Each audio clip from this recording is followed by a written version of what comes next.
গীতা পাঠ চ্যানেলে আপনাদের স্বাগতম। আজ আমি পাঠ করব গীতার প্রথম অধ্যায়, বিষাদ যোগ। হরে কৃষ্ণ।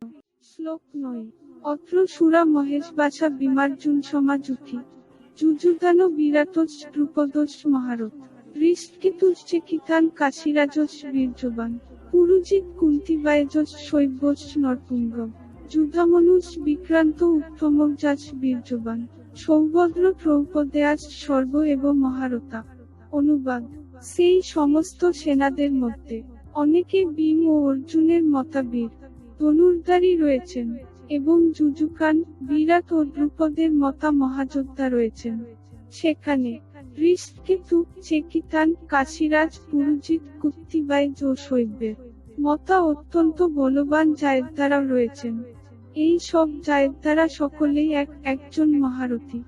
তাৎপর্য: যদিও দ্রোণাচার্যের অসীম শৌর্য, বীর্য ও সামরিক কলা কৌশলের কাছে ধৃষ্টদ্যুম্ন ছিলেন এক অতি নগণ্য প্রতিবন্ধক এবং তার ভয়ে ভীত হবার কোনো কারণই ছিল না। ধৃষ্টদ্যুম্ন ছাড়াও পাণ্ডবপক্ষে অন্য অনেক রথী, মহারথী ছিলেন, যারা সত্যি সত্যিই ভয়ের কারণ হয়ে দাঁড়িয়েছিলেন। দুর্যোধনের পক্ষে সেই যুদ্ধ জয়ের পথে তারা ছিলেন একটি দূরতিক্রম্য প্রতিবন্ধকের মতা কারণ। তারা সকলেই ছিলেন ভীম ও অর্জুনের মতা ভয়ঙ্কর।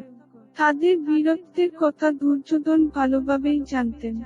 তাই তিনি অন্যান্য রথী, মহারথীদেরও ভীম ও অর্জুনের সঙ্গে তুলনা করেছেন।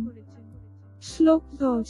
অস্মাকন্ত বিশিষ্টা যে থান্নিবায়ের দ্বিজোত্তম নায়কা মম সৈন্যস্য সংঘার্তম থান ব্রবীমিতে। অনুবাদ। হে দ্বিজোত্তম, আমাদের পক্ষে যে সমস্ত বিশিষ্ট সেনাপতি সামরিক শক্তি পরিচালনার জন্য রয়েছেন, আপনার অবগতির জন্য আমি তাদের সম্বন্ধে বলছি। শ্লোক 11। ভবান বিশ্বস কর্ণস কৃপস সমিতিঞ্জয় অশ্বকামা বিকর্ণস সৌন্দত্যিস্ততৈবচ। অনুবাদ। সেখানে রয়েছেন আপনার মতাই ব্যক্তিত্বশালী বিশ্বকর্ণ, কৃপা, অশ্বত্থামা, বিকর্ণ ও সায়মদত্তের পুত্র ভূরিশ্রবা, যারা সর্বদা সংগ্রামে বিজয়ী হয়ে থাকেন।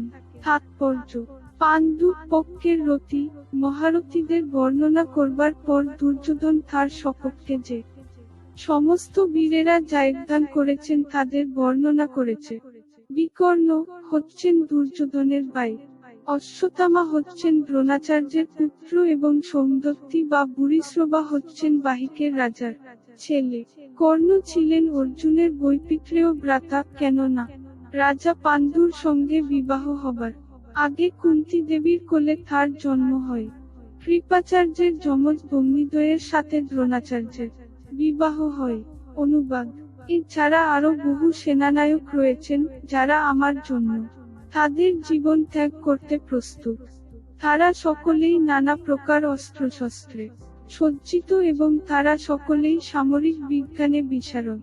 তাৎপর্য: অন্য আর যে সমস্ত বীরেরা দুর্যোধনের পক্ষে ছিলেন, যেমন জয়দ্রথ, কৃতবর্মা, শল্য আদি, এরা সকলে দুর্যোধনের জন্য প্রাণ পর্যন্ত দিতে প্রস্তুত ছিলেন।